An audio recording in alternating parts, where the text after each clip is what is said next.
Welcome to another episode of the Worship Mastery, and this is the second episode. In the first episode, we talked about, we looked into how you can create a big impact during worship with the aid of the pedal point technique.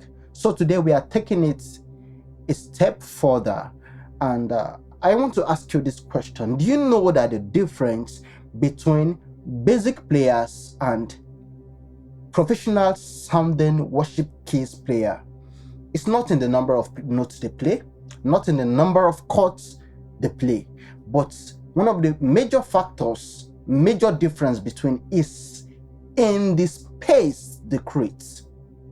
In the space they create. In this episode, I'm going to be showing you how to transform simple play into a worship sounding keys with just few changes and adjustments here and there from what you know from the basic triad chords.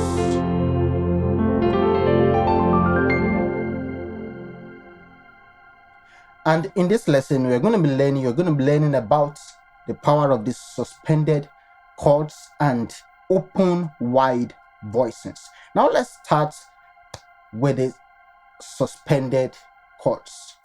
But before we talk about the suspended chords, let's take a look at the major triad chords. On the key of F major, we have F, we have E, and we have C.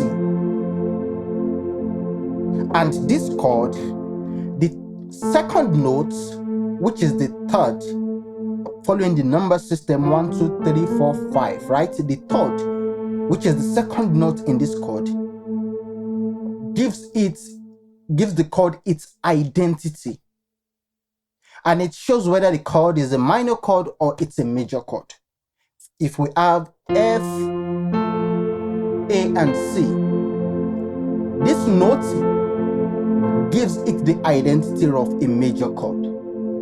And if we have a flat over the third and we have F, A flat and C, this note gives it the identity of a minor chord.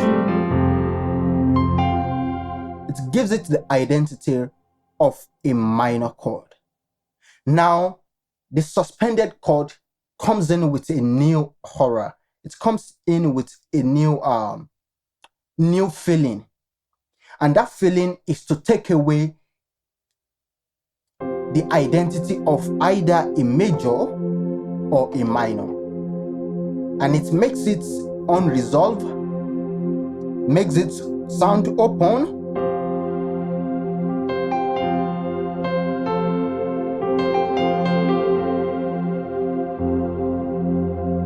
so what do we say with the suspended chord?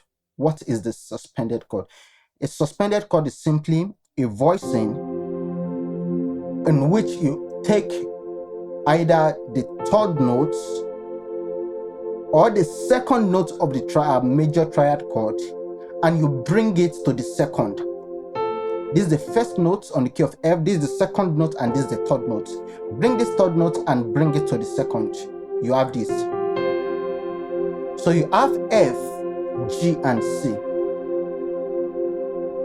And also we have two variations of the suspended chord. We have this, which is called the suspended second, and we also have this, which is called the suspended fourth. The suspended fourth, the formation is the 1, the 4, and the 5th. While the suspended second, you have the 1, the 2nd, and the 5th.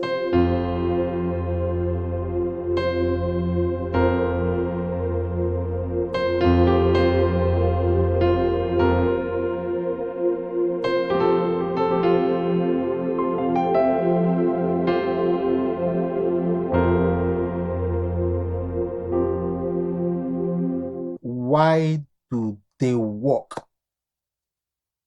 They do because they remove the emotional certainty that comes with the third, which makes it a major or a minor. It removes that identity.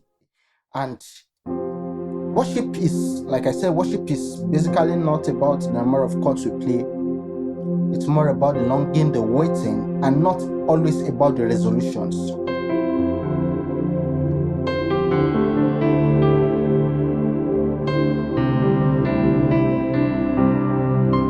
It's not always about the resolutions, and this is what this suspended chord brings to the table. Okay? Now, the suspended chord, they help you to create an atmosphere of longing, an atmosphere of waiting, an atmosphere of receiving.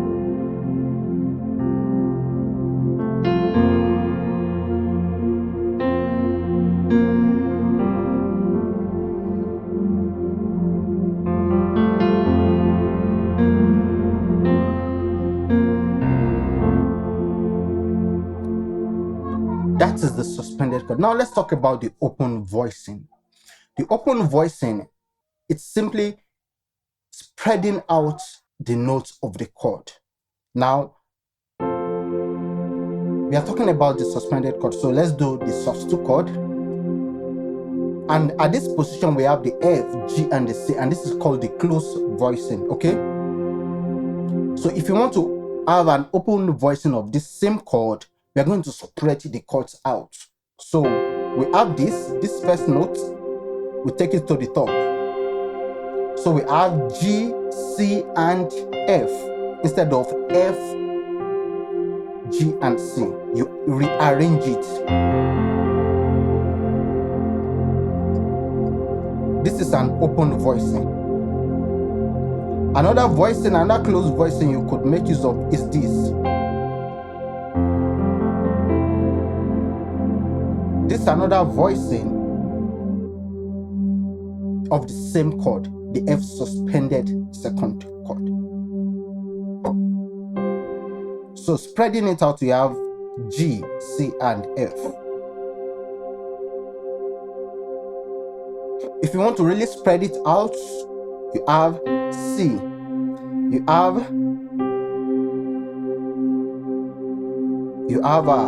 G, and you have F.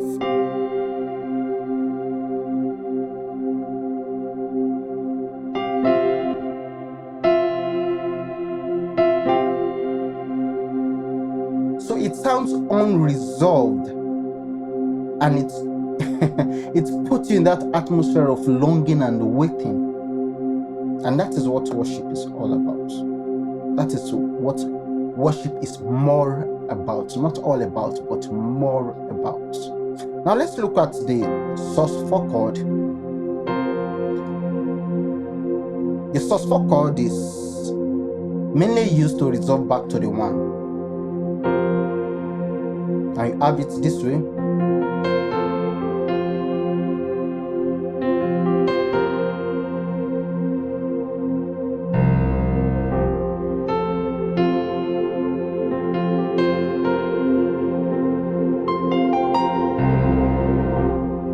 So you make use of the Sus4 chord to resolve back to the one. And you know, for the one, you can make use of the suspended second instead of the major chord.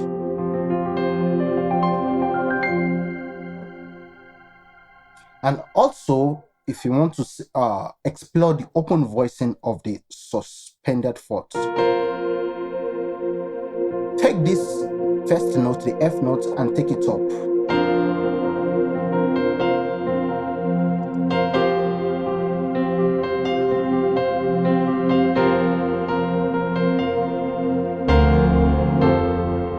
So I'm making use of open voicing for both Sus4 and Sus2.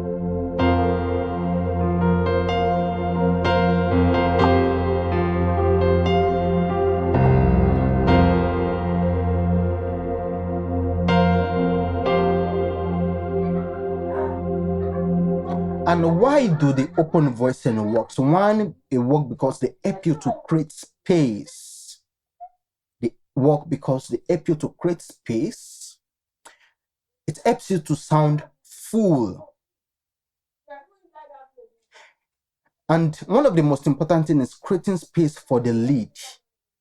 You play and you create space for the lead. Another thing is helps you to take away muddiness, especially from the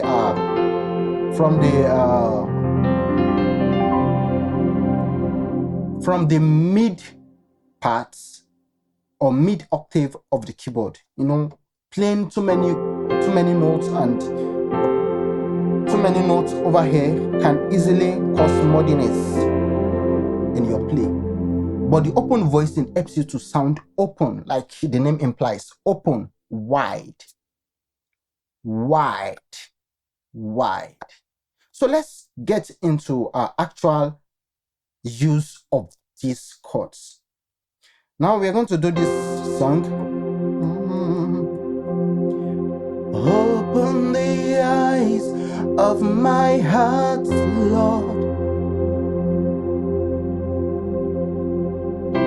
Open the eyes of my heart. I want to see you. I want to see you. That's the Sus2 over there. Open the eyes of my heart, Lord. Open the eyes of my heart. I want to see you. Sus2. Open the voicing. I want to see you. Let's go again. Open the eyes of my heart, Lord. Chord 5. Open the eyes of my heart. I want to see you. Chord 4. So I'm playing 4 over what? Sus2.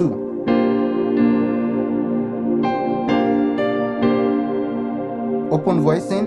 I want to see you. I want to see the Sus4. Open voicing. You. To see you, I lifted up, shining in the light of your glory. Pour out your power and love. We sing, holy, holy, holy.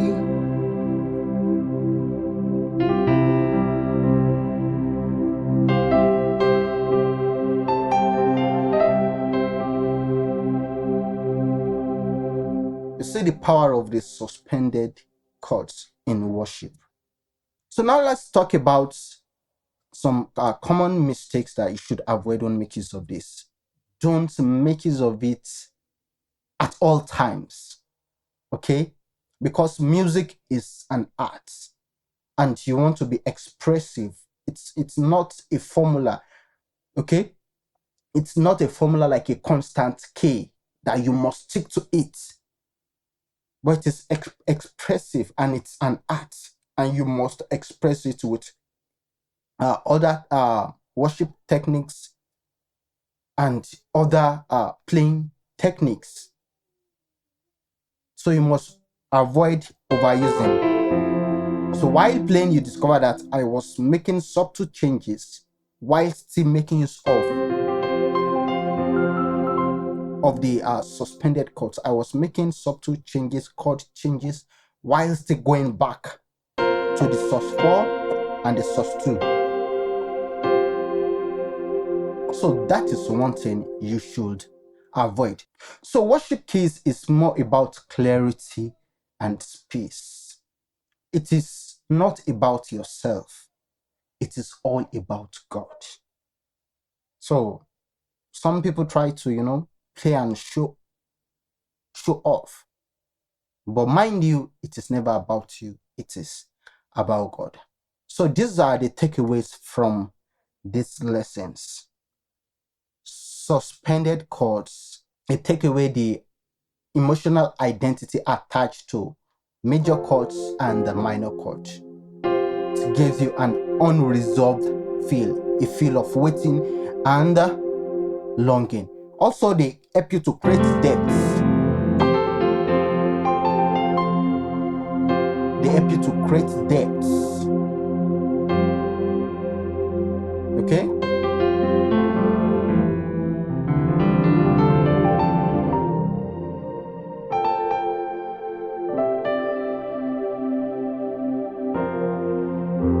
So they help you to create depth, and together with the open voicing, they help you to create a worship atmosphere.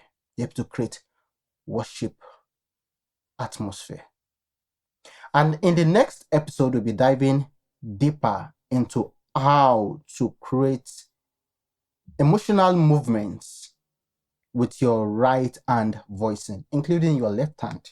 So you see me play something like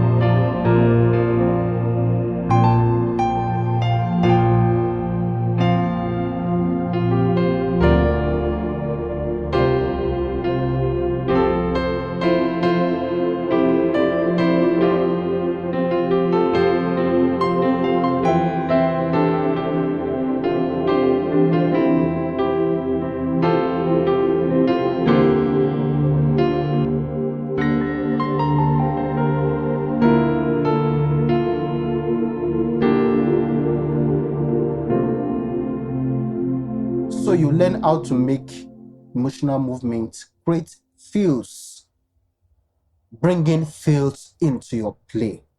All right? So in the next class, don't miss the next episode of the Worship Keys Mastery. And if this has helped you as a keys player, worship keys player, stay connected. Stay connected. This is Worship Keys Masteries. I'll see you in the next episode. God bless you. Bye.